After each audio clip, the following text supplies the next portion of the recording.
Oi, pessoal, boa tarde. Eu sou a professora Gilmara, leciono a disciplina de Sociologia nas turmas do primeiro ano A, primeiro B e primeiro J. Hoje, como combinado na aula anterior, eu preparei a segunda videoaula para dar continuidade à explicação do capítulo 4, Antropologia Brasileira.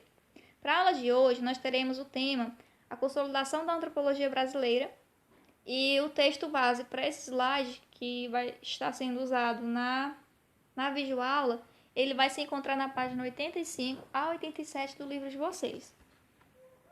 Antes de iniciar propriamente a explicação da aula mesmo, gostaria de fazer para vocês um breve lembrete, uma recapitulação da aula. Nós vimos e estudamos na aula anterior que a antropologia brasileira ela tem 3 períodos de estruturação. Primeiro, do final do século XIX até os anos de 1930. Segundo, da década de 30 à década de 60. E terceiro, da década de 60 em diante, que acaba culminando com a década de 80, que é o período que o autor acaba acrescentando um livro, até os dias atuais. Vamos só lembrar aqui sobre a década de 60 em diante, que foi onde nós paramos. A década de 60, nesse período, a questão central era a transformação social e cultural em curso na sociedade brasileira que estava acontecendo, certo? Estava acontecendo uma urbanização crescente que culminou com o significativo desenvolvimento industrial que foi vivenciado no Brasil a partir da década de 1960. Nesse período também começou a crescer o número de cientistas sociais no Brasil. Lembrando que na década de 60 nós já temos universidades, por isso que cresce esse número, ok? A antropologia brasileira, realizada a partir da década de 60, vai destacar novos objetos de pesquisas. Em lugar de comunidades isoladas, vão entrar em cena os estudos sobre campesionato, salários rurais, trabalhadores urbanos, frente de expansão, a migração do campo para a cidade e a vida das pessoas na favela. Esses temas vão ganhar abordagens teóricas dentro da década de 60. E quem vai ser os autores que vão se destacar nesse período? Agora sim nós vamos adentrar no nosso conteúdo, ok? Então vão se destacar antropólogos desse período como Roberto da Mata, Darcy Ribeiro, Eunice Duran, Gilberto Velho, entre outros. Todos eles vão ser formados pela geração anterior. Como eu falei anteriormente, os objetos de estudo desse período, eles passaram a abranger uma variação de interesse cada vez maior, porque nós estávamos crescendo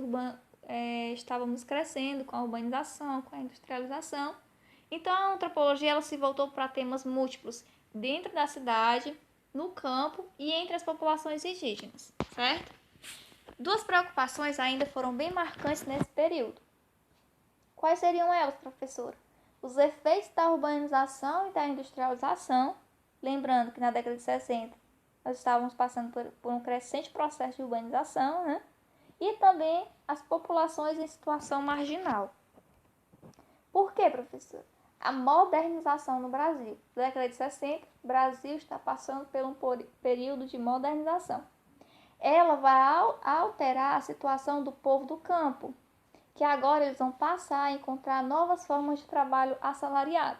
Agora as pessoas vão trabalhar no campo ganhando salário. Vai acontecer também nesse período o deslocamento das pessoas do campo para a cidade. Lembra que eu falei anteriormente que a cidade está se industrializando, Então as pessoas vão migrar do campo para a cidade. Aí, pessoal, o que vai acontecer? Quando as pessoas migram muitas pessoas para a cidade. A cidade não comporta todo mundo no centro e ela não vai ter emprego para todo mundo. Não tendo emprego para todo mundo, as pessoas não conseguem viver dentro do centro da cidade. O que vai acontecer? Muitos vão para as margens da cidade. É aí que vão ser produzidos os coletivos desfavorecidos socialmente. Quem seriam essas, professora, essas pessoas desfavorecidas? Seriam os moradores das favelas e das periferias urbanas que vão se formar no entorno da cidade, ok?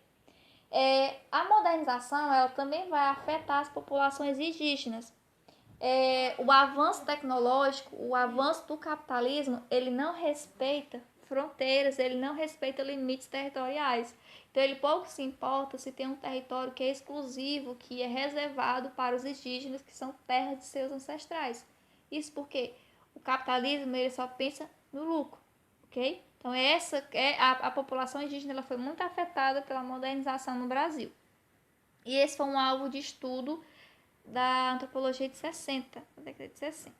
Também nesse período ganha destaque a questão do gênero, né, entre homens e mulheres, e a questão da opressão sobre a mulher vai passar a ser objeto de reflexão da antropologia urbana. Hoje nós temos aí o pessoal diz assim, é feminista. Não é um movimento feminista, não vem à toa, ele vem justamente por isso, pela opressão que a mulher sofria e que ainda hoje sofre, né? Vão ganhar destaque essas questões dentro da antropologia. As relações raciais elas vão continuar sendo importantes, ainda que sob uma nova perspectiva, certo?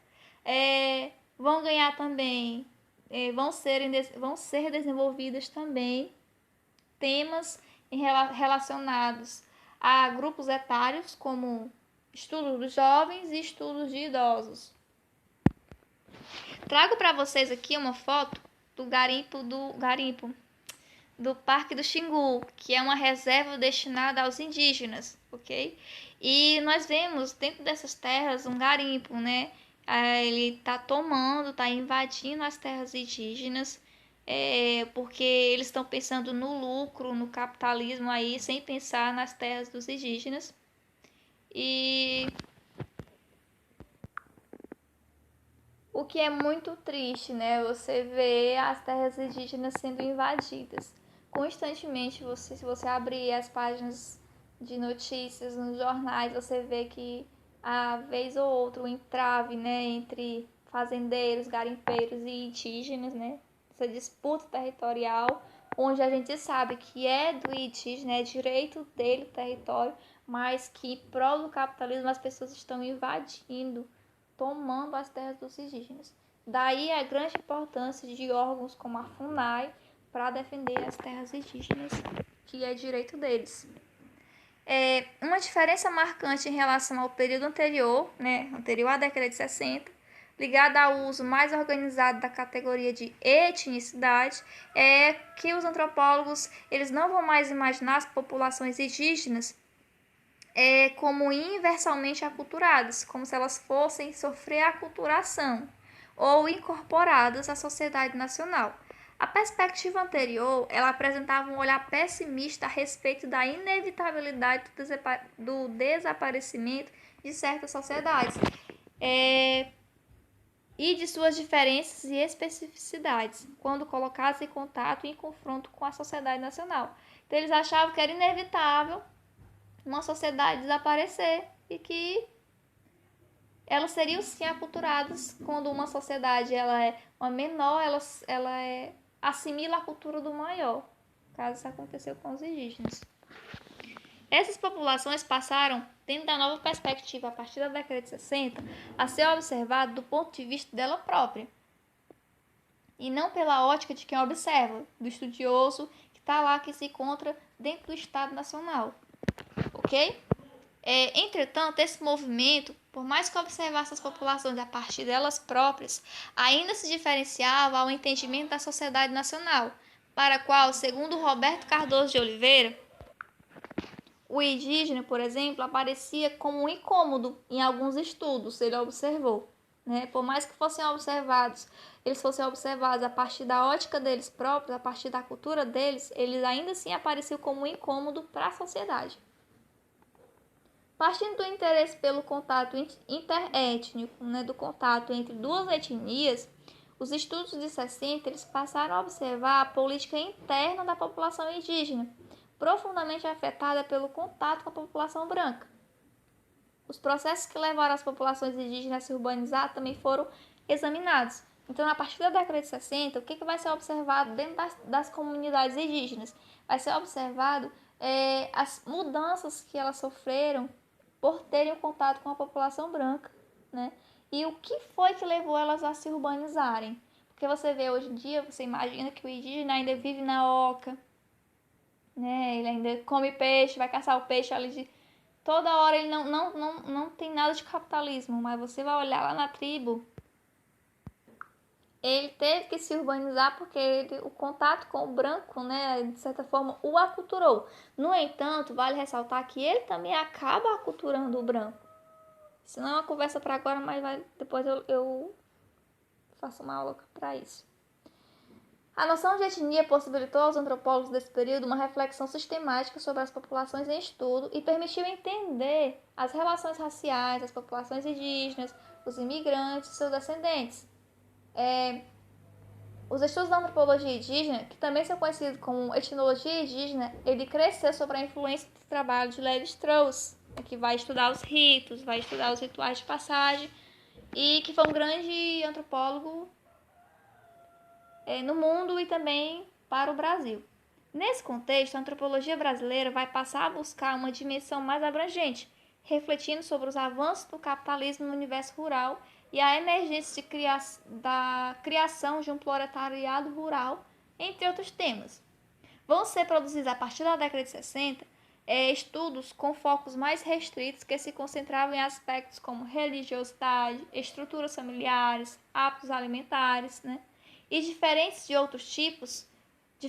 também de outros tipos, como as existentes entre pobres e ricos, mulheres e homens, homossexuais e heterossexuais, jovens e idosos, também vão ganhar olhares, né?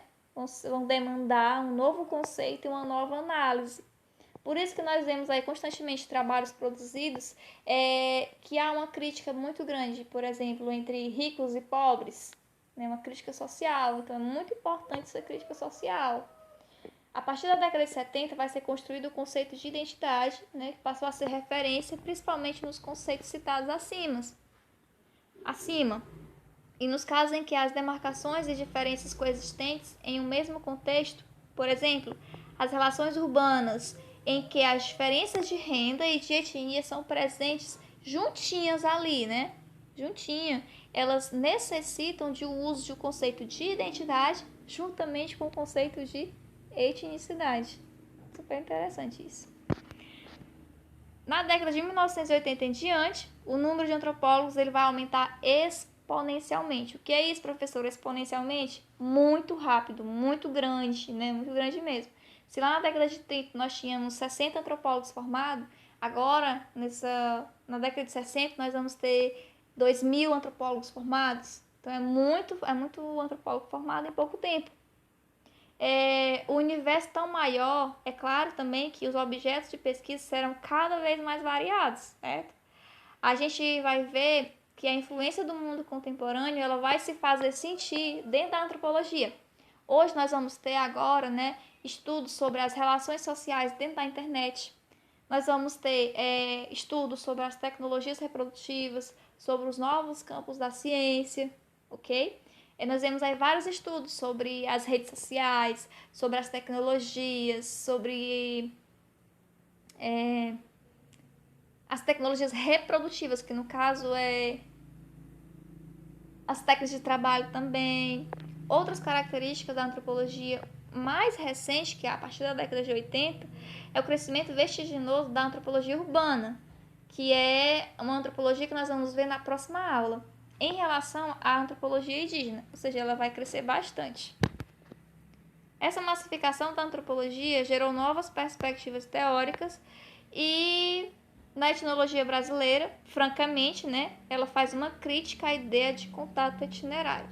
Para esses etnólogos, a compreensão da sociedade indígena deve fundamentar-se nos termos dos próprios grupos indígenas, analisando suas cosmologias e modo de ver o mundo não pelo viés da sociedade dos brancos, mas sim pelo viés dele mesmo.